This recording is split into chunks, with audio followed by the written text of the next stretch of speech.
سورہ قصص شروع کرتی ہوں اللہ تعالیٰ کے پاک نام سے جو بڑا مہربان اور نہایت رحم کرنے والا ہے۔ طاسین۔ یہ سورت بھی اسی کتاب مبین کی چند آیتیں ہیں۔ اے پیغمبر، ہم موسیٰ اور فرعون کے کچھ حالات ٹھیک ٹھیک تمہیں سناتے ہیں، ان لوگوں کے فائدے کے لیے جو ایمان رکھتے ہیں۔ بے شک یہ واقعہ ہے، فرعون ملک مصر میں بہت بڑھ چڑھ گیا تھا اور اس نے وہاں کے باشندوں کو طبقات میں تقسیم کر رکھا تھا۔ ان میں سے ایک جماعت بنی اسرائیل کا زور گھٹا رہا تھا، اس طرح کہ ان کے لڑکوں کو قتل کرا دیتا اور ان کی لڑکیوں کو زندہ رہنے دیتا۔ بلا شبہ وہ بڑے مفسدوں میں سے تھا۔ غرض فرعون تو یہ کچھ کر رہا تھا اور ہمارا ارادہ یہ تھا کہ جن لوگوں کا زور گھٹایا جا رہا ہے ہم ان پر احسان کریں اور انہیں پیشوا بنا دیں اور انہی کو زمین کا وارث بنا دیں اور انہی کو زمین میں اقتدار بخشیں، اور ان کے ہاتھ سے فرعون و حامان اور ان کے لشکروں کو وہی کچھ دکھلا دیں جس کا ان کو خطرہ ہے۔ ان حالات میں موسیٰ پیدا ہوا تو ہم نے موسیٰ کی ماں کو الہام کیا کہ تم اسے دودھ پلاؤ، پھر جب اس کے بارے میں کسی طرح کا خطرہ محسوس ہو تو اسے دریا میں ڈال دینا، اور کچھ خوف و رنج نہ کرنا، کیونکہ اسے ہم پھر تمہارے پاس لے آئیں گے اور آخر کار اسے پیغمبروں میں شامل کریں گے۔ چنانچہ موسیٰ کی ماں نے موسیٰ کو ایک صندوق میں رکھ کر دریا میں ڈال دیا، تو فرعون کے گھر والوں نے اسے اٹھا لیا تاکہ وہ ان کا دشمن اور ان کے غم کا سبب بنے۔ بے شک فرعون اور حامان اور ان کے لشکر بڑے چوکنے والے تھے، اور فرعون کی بیوی نے اپنے شوہر سے کہا، یہ بچہ میری اور تمہاری دونوں آنکھوں کی ٹھنڈک ہے، اسے نہ مارو، عجب نہیں کہ ہمیں کوئی فائدہ پہنچائے یا اسے اپنا بیٹا ہی بنا لیں۔ اور انہیں انجام کی خبر نہ تھی۔ اور ادھر موسیٰ کی ماں کا دل بے قرار ہو گیا اور قریب تھا کہ وہ اس راز کو فاش کر بیٹھتی اگر ہم اس کی ڈھارس بندھائے نہ رکھتے، تاکہ ہمارے وعدے پر یقین کیے بیٹھی رہے۔ اور اس نے موسیٰ کی بہن سے کہا کہ اس کے پیچھے پیچھے چلی جا، چنانچہ وہ اس کو دور ہی دور سے اس طرح دیکھتی رہی کہ فرعون کے لوگوں کو اس کی متعلق خبر نہ ہوئی۔ اور ہم نے موسیٰ پر پہلے ہی دائیوں کے دودھ بند کر رکھے تھے کہ وہ کسی کی چھاتی منہ میں لیتا ہی نہ تھا۔ اس پر موسیٰ کی بہن نے فرعون کے گھر والوں سے کہا، کیا میں تم کو ایسے گھر کا پتہ بتاؤں جو تمہارے لیے اس بچے کی پرورش کریں اور ساتھ ہی اس کے خیر خواہ بھی ہوں؟ غرض ہم نے موسیٰ کو پھر اس کی ماں کے پاس پہنچا دیا تاکہ اس کی آنکھیں ٹھنڈی ہوں اور وہ غمگین نہ رہے اور جان لے کہ اللہ کا وعدہ سچا ہوتا ہے، مگر اکثر لوگ اس بات کو نہیں جانتے۔ اور جب موسیٰ اپنی جوانی کو پہنچا تو ہم نے اسے حکم اور علم عطا فرمایا، اور نیکوکاروں کو ہم ایسا ہی صلہ دیتے ہیں۔ اور اتفاق سے ایک دن موسیٰ ایسے وقت شہر میں داخل ہوا جب کہ وہاں سناٹا چھایا ہوا تھا، لوگ بے خبر گھروں میں پڑے سو رہے تھے۔ تو کیا دیکھتا ہے کہ دو آدمی آپس میں لڑ رہے ہیں، ایک اس کی اپنی قوم بنی اسرائیل کا اور دوسرا اس کی دشمن قوم فرعونیوں سے تعلق رکھتا تھا۔ تو جو موسیٰ کی قوم کا تھا اس نے اس شخص کے مقابلے میں جو اس کی دشمن قوم کا تھا موسیٰ سے مدد مانگی، بس موسیٰ نے اس شخص کو ایک مکہ مارا اور وہیں اس کا کام تمام کر دیا۔ موسیٰ بولا، یہ تو شیطانی حرکت ہو گئی، بلا شبہ شیطان آدمی کا کھلا دشمن اور گمراہ کرنے والا ہے۔ اس وقت موسیٰ نے دعا کی، اے میرے رب، یہ تو میں نے اپنے اوپر بڑا ہی ظلم کیا، تو میری مغفرت فرما۔ چنانچہ اللہ نے اس کی مغفرت فرما دی، بے شک وہی بخشنے والا اور ہمیشہ رحم کرنے والا ہے۔ پھر موسیٰ نے کہا کہ اے میرے رب، جیسا تو نے مجھ پر احسان کیا ہے، میں بھی آئندہ کبھی مجرموں کا مددگار نہیں بنوں گا۔ پس دوسرے دن صبح کے وقت وہ خوف و اندیشے کی حالت میں شہر میں چلا جا رہا تھا تو اچانک وہی شخص جس نے کل اس سے مدد مانگی تھی آج پھر اسے پکار رہا تھا۔ موسیٰ نے اسے کہا، تو بڑا ہی گمراہ آدمی ہے کہ آئے دن لوگوں سے لڑتا رہتا ہے۔ پھر جب موسیٰ نے اس شخص کو جو موسیٰ اور فریاد کرنے والے دونوں کا دشمن تھا پکڑنا چاہا تو اسرائیلی سمجھا کہ موسیٰ مجھے پکڑنا چاہتا ہے اور وہ چلا اٹھا، موسیٰ، کیا آج تو مجھے اسی طرح مار ڈالنا چاہتا ہے جس طرح تو نے کل ایک شخص کو مار ڈالا تھا؟ بس تو ملک میں سخت گیر بن کر رہنا چاہتا ہے اور اصلاح کرنا نہیں چاہتا۔ اور تھوڑی دیر بعد ایک شخص شہر کے پرلے سرے سے دوڑتا ہوا آیا اور بولا، موسیٰ، اہل دربار تمہارے بارے میں مشورہ کر رہے ہیں کہ تمہیں قتل کر ڈالیں، لہٰذا تم شہر سے فوراً نکل جاؤ، میں تمہارا خیرخواہ ہوں۔ چنانچہ موسیٰ خوف و اندیشے کے ساتھ وہاں سے نکل کھڑا ہوا اور اس نے دعا کی کہ اے میرے رب، مجھے ظالموں سے بچا۔ اور مصر سے نکل کر جب موسیٰ نے مدین کا رخ کیا تو اس نے کہا، مجھے اپنے رب سے امید ہے کہ وہ مجھے سیدھے راستے پر ڈال دے گا تاکہ میں بخیریت مدین پہنچ جاؤں۔ چنانچہ ایسا ہی ہوا، اور جب وہ مدین کے کنویں پر پہنچا تو دیکھا کہ کنویں پر لوگوں کی ایک بھیڑ لگی ہے اور وہ اپنے جانوروں کو پانی پلا رہے ہیں، اور ان سے الگ دو عورتوں کو دیکھا کہ وہ اپنے جانور روک کے کھڑی ہیں۔ موسیٰ نے ان سے پوچھا، تمہارا کیا معاملہ ہے؟ وہ بولیں، ہم اپنے جانوروں کو پانی نہیں پلا سکتی جب تک یہ چرواہے اپنے جانوروں کو پانی پلا کر ہٹا کر نہ لے جائیں، اور ہمارے والدین بہت بوڑھے ہیں۔ یہ سن کر موسیٰ نے ان کی خاطر کنویں سے پانی کھینچ کر ان کے جانوروں کو پلا دیا، پھر وہاں سے ہٹ کر ایک جگہ سائے میں جا بیٹھا اور جناب باری میں دعا کی، اے میرے رب، تو اپنے خوان کرم سے جو نعمت بھی مجھ پر نازل کر دے، میں اس کا محتاج ہوں۔ پھر کچھ دیر نہ گزری تھی کہ موسیٰ کیا دیکھتا ہے کہ ان دو عورتوں میں سے ایک اس کی طرف شرماتی چلی آ رہی ہے۔ اس نے آ کر موسیٰ سے کہا، میرے والد محترم تم کو بلا رہے ہیں کہ وہ جو تم نے ہماری خاطر ہمارے جانوروں کو پانی پلایا تھا اس کا صلہ تمہیں دیں۔ پھر جب موسیٰ اس کے پاس پہنچا اور اس نے اپنا حال بیان کیا تو اس نے کہا، کچھ خوف نہ کرو، اب تم ظالم لوگوں سے بچ نکلے ہو۔ ان دو عورتوں میں سے ایک نے اپنے باپ سے کہا، ابا جان، اس شخص کو نوکر رکھ لیجئے، بہترین نوکر جسے آپ رکھنا چاہیں، وہ ہے قوی اور امانت دار، اور اس شخص میں ظاہراً دونوں صفتیں پائی جاتی ہیں۔ اس پر لڑکیوں کے باپ نے موسیٰ سے کہا، میں چاہتا ہوں کہ اپنی دو بیٹیوں میں سے ایک کا نکاح تمہارے ساتھ کر دوں، بشرطے کہ تم 8 برس تک میرے ہاں ملازمت کرو، اور اگر تم 10 برس پورے کر دو تو یہ تمہاری مرضی ہے، میں تم پر سختی کرنا نہیں چاہتا۔ انشاءاللہ تم مجھے خوش معاملہ اور بھلا آدمی پاؤ گے۔ موسیٰ نے کہا، بس تو یہ بات میرے اور آپ کے درمیان پکی ہو گئی ہے، مجھے اختیار ہے دونوں صورتوں میں، جو بھی مدت چاہوں وہ پوری کر دوں، پھر اس کے بعد کسی طرح کی زیادتی مجھ پر نہ ہو، اور ہمارے اس قول و قرار پر اللہ نگہبان ہے۔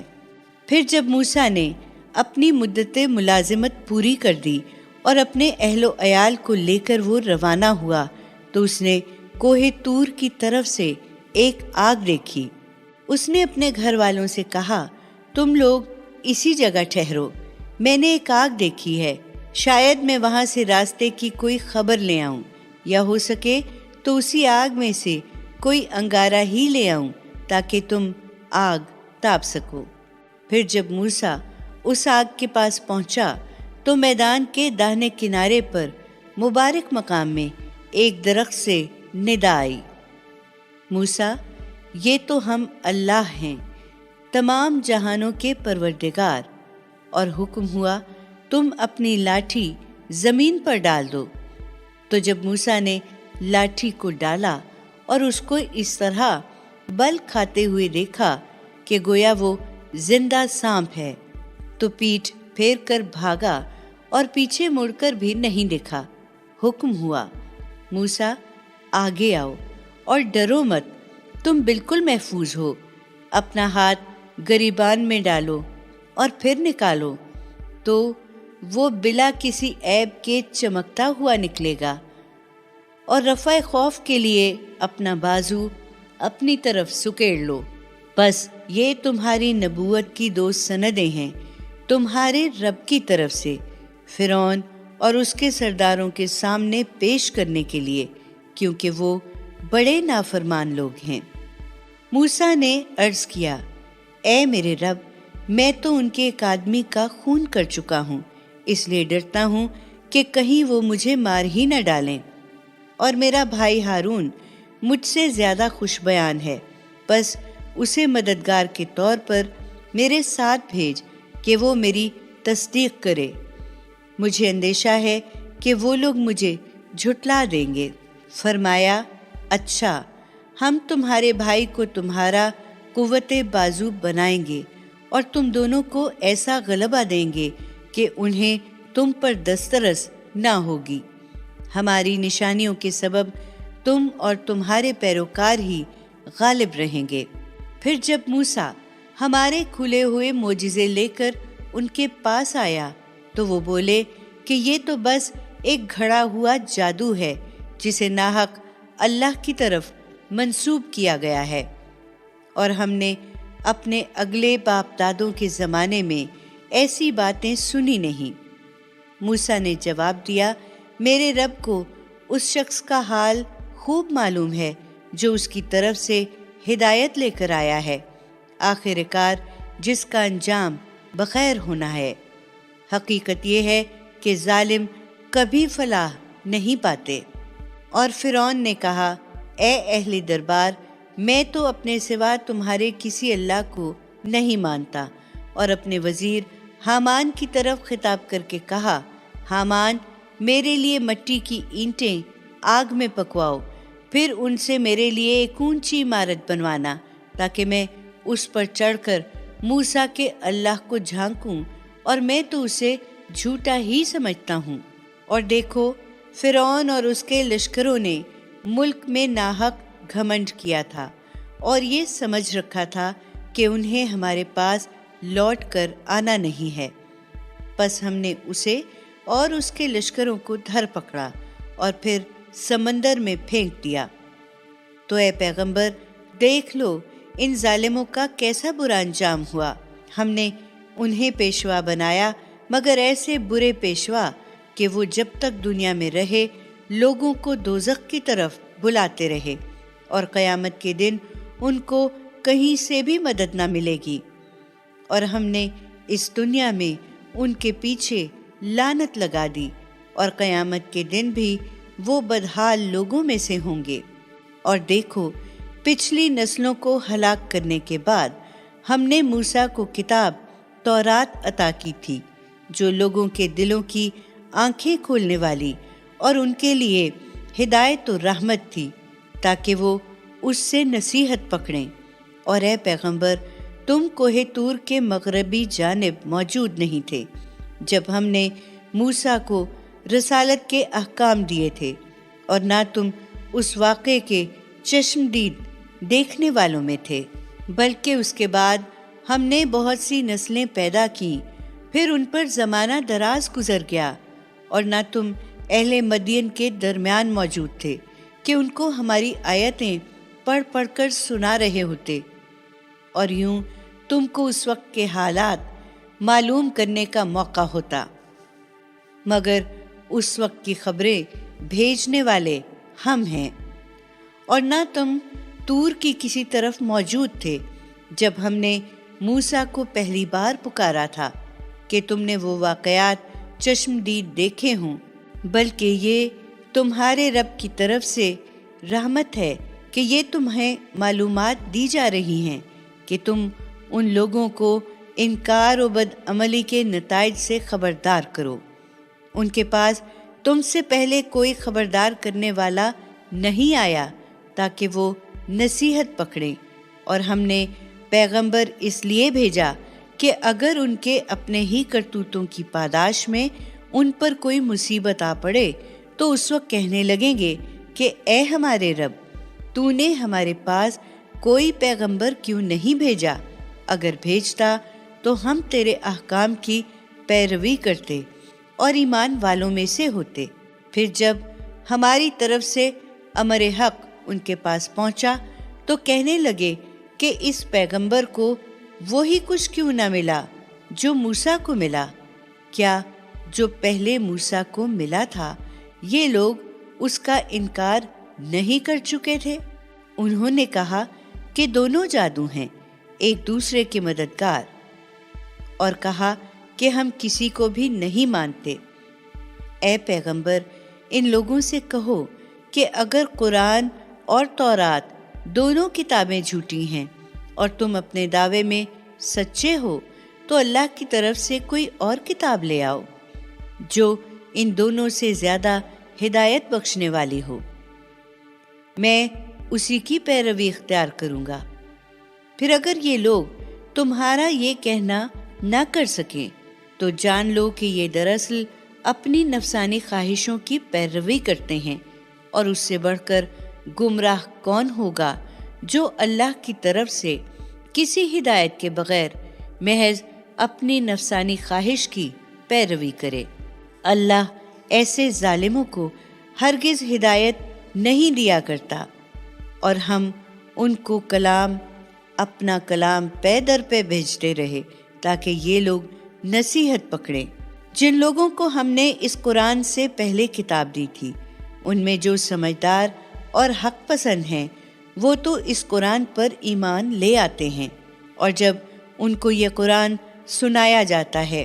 تو بول اٹھتے ہیں کہ ہم اس پر ایمان لائے۔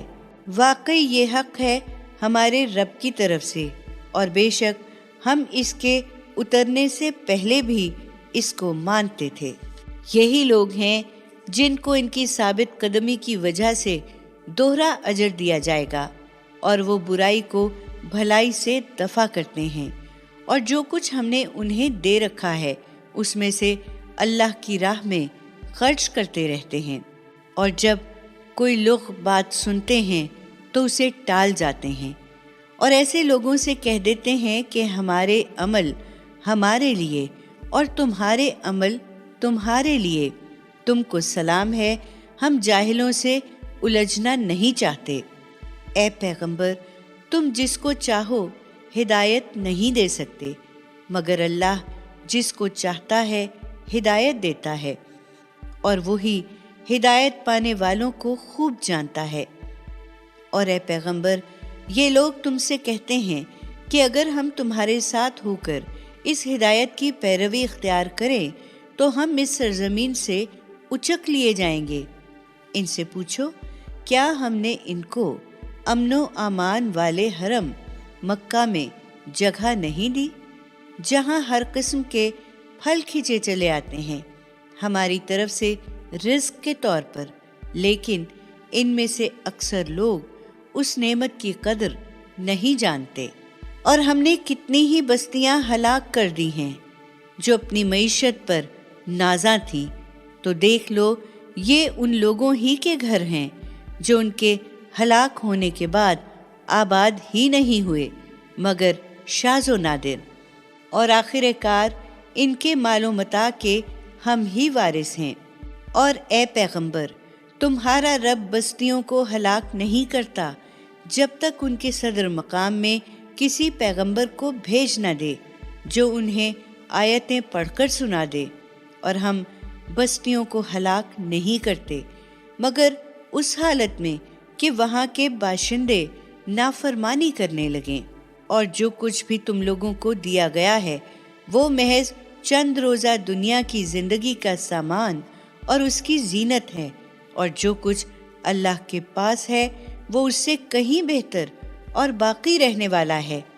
کیا تم لوگ اتنی بات بھی نہیں سمجھتے؟ بھلا وہ شخص جس سے ہم نے جنت کا پسندیدہ وعدہ کر رکھا ہے اور آخرت میں اسے پا لینے والا اس جیسا ہو سکتا ہے جس کو ہم نے دنیوی زندگی کا چند روزہ فائدہ دے رکھا ہے، اور پھر وہ لوگ ان لوگوں میں سے ہوں جو قیامت کے دن سزا کے لیے ہمارے روبرو حاضر کیے جائیں گے۔ اور جس دن اللہ ان لوگوں کو پکارے گا اور پوچھے گا، کہاں ہیں میرے وہ شریک جن کو تم میرا شریک سمجھتے تھے؟ یہ قول جن پر چسپاں ہوگا وہ کہیں گے کہ اے ہمارے رب، بے شک یہ وہی لوگ ہیں جن کو ہم نے بہکایا تھا، ہم نے انہیں اسی طرح بہکایا جس طرح ہم خود بہکے ہوئے تھے۔ آج تیرے حضور ہم ان سے بیزاری کا اظہار کرتے ہیں، یہ ہماری بندگی تو نہیں کرتے تھے۔ پھر مشرکین سے کہا جائے گا کہ پکارو مدد کے لیے اپنے ان ٹھہرائے ہوئے شریکوں کو، چنانچہ وہ انہیں پکاریں گے مگر وہ ان کو کوئی جواب نہیں دیں گے، اور مشرکین اپنی آنکھوں سے عذاب کو دیکھ لیں گے۔ کاش یہ لوگ دنیا میں راہ راست پر ہوتے تو اس روز بد کو نہ پہنچتے۔ اور جس دن اللہ ان کو پکارے گا پھر پوچھے گا کہ پیغمبروں نے تمہیں سمجھایا تھا تو ان کو تم نے کیا جواب دیا تھا، اس دن ان کو کوئی عذر نہ سوجھے گا اور نہ یہ آپس میں پوچھ گچھ ہی کر سکیں گے۔ البتہ جس نے دنیا میں توبہ کی اور ایمان لایا اور نیک عمل بھی کیے تو توقع کی جا سکتی ہے کہ وہ آخرت میں فلاح پانے والوں میں سے ہوگا۔ اور اے پیغمبر، تمہارا رب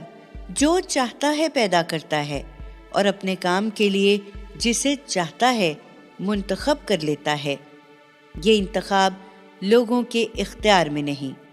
پاک اور بلند و برتر ہے اللہ کی ذات اس شرک سے جو یہ لوگ کرتے ہیں۔ اور اے پیغمبر،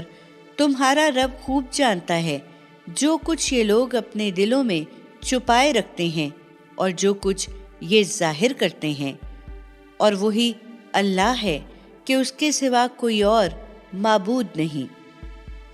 ساری تعریف اسی کے لیے ہے، دنیا میں بھی اور آخرت میں بھی، اور حکومت بھی اسی کی ہے، اور اسی کے پاس تم سب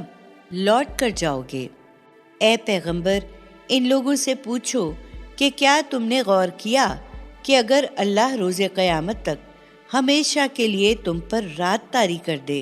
تو اللہ کے سوا وہ کون سا معبود ہے جو تمہیں روشنی لا دے؟ کیا تم ایسی معقول بات بھی نہیں سنتے؟ ان سے پوچھو کہ کبھی تم نے غور کیا کہ اگر اللہ روز قیامت تک ہمیشہ کے لیے تم پر دن طاری کر دے تو اللہ کے سوا کون سا معبود ہے جو تمہیں رات لا دے گا کہ اس میں تم آرام پاؤ؟ کیا تم لوگ اللہ کی صریح نعمت کو بھی نہیں دیکھتے؟ اور یہ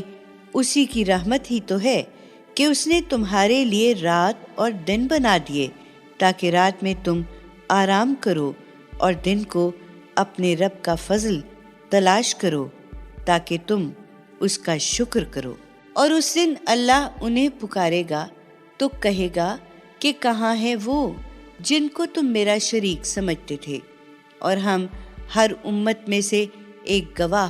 نکال لائیں گے۔ پھر ہم امت کے لوگوں سے کہیں گے کہ پیش کرو اپنی برت کی دلیل۔ اس وقت ان لوگوں کو معلوم ہو جائے گا کہ سچی بات اللہ کی تھی، اور گم ہو جائیں گے ان سے وہ سب جھوٹ جو وہ دنیا میں گھڑا کرتے تھے۔ یہ واقعہ ہے قارون موسیٰ کی قوم بنی اسرائیل میں سے تھا۔ پھر وہ ان کے خلاف سرکش ہو گیا اور ہم نے اس کو اتنے خزانے دے رکھے تھے کہ اس کی کنجیاں طاقتور آدمیوں کی ایک جماعت پر بھاری تھیں اور وہ انہیں مشکل سے اٹھا سکتے تھے۔ ایک دفعہ جب اس کی قوم کے لوگوں نے اس سے کہا، اترا مت، اللہ اترانے والوں کو پسند نہیں کرتا، اور یہ جو مال اللہ نے دے رکھا ہے اس سے آخرت کا گھر بنانے کی فکر کر، اور دنیا سے بھی اپنا حصہ فراموش نہ کر، اور جس طرح اللہ نے تیرے ساتھ احسان کیا ہے تو بھی اوروں کے ساتھ احسان کر، اور ملک میں فساد برپا کرنے کا خواہاں نہ ہو، اللہ مفسدوں کو پسند نہیں کرتا۔ قارون بولا، یہ مال و دولت تو مجھے میری ذاتی ہنرمندی سے ملی ہے، کیا اسے یہ علم نہیں تھا کہ اس سے پہلے اللہ پچھلی امتوں کو ہلاک کر چکا ہے جو اس سے کہیں زیادہ بلبوتا رکھتے تھے، اور اس کے پاس بے پناہ جمع پونجی تھی، اور مجرموں سے تو ان کے گناہ کی بابت پوچھا نہیں جاتا۔ پھر ایک دن وہ اپنی قوم کے سامنے اپنے پورے ٹھاٹھ سے نکلا، تو جو لوگ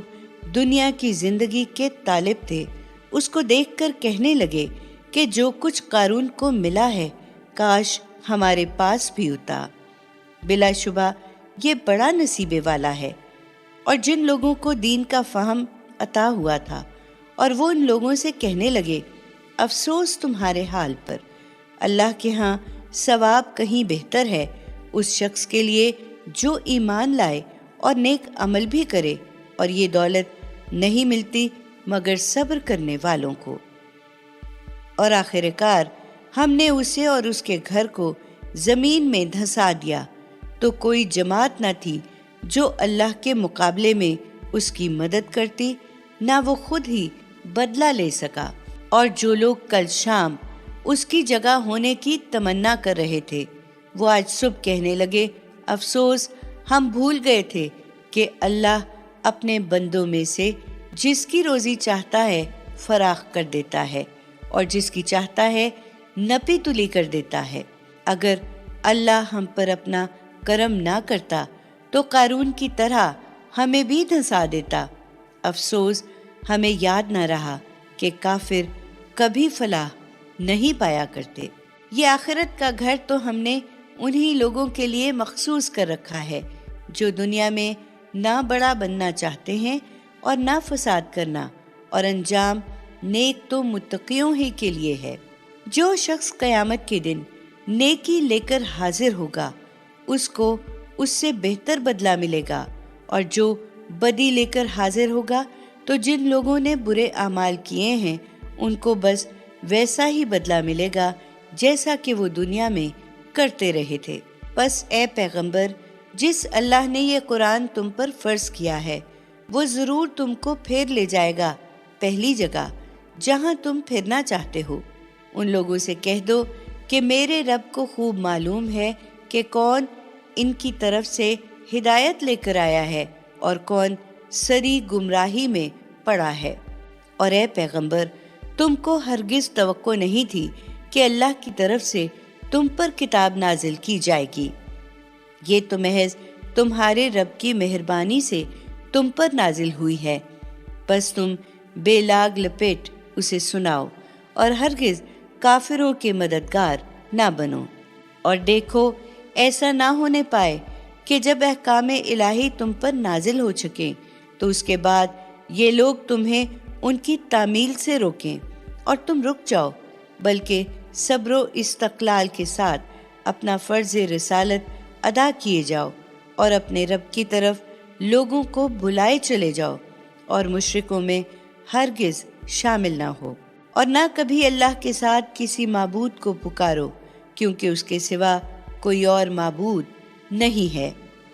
ہر چیز فنا ہونے والی ہے سوائے اس کی ذات کے،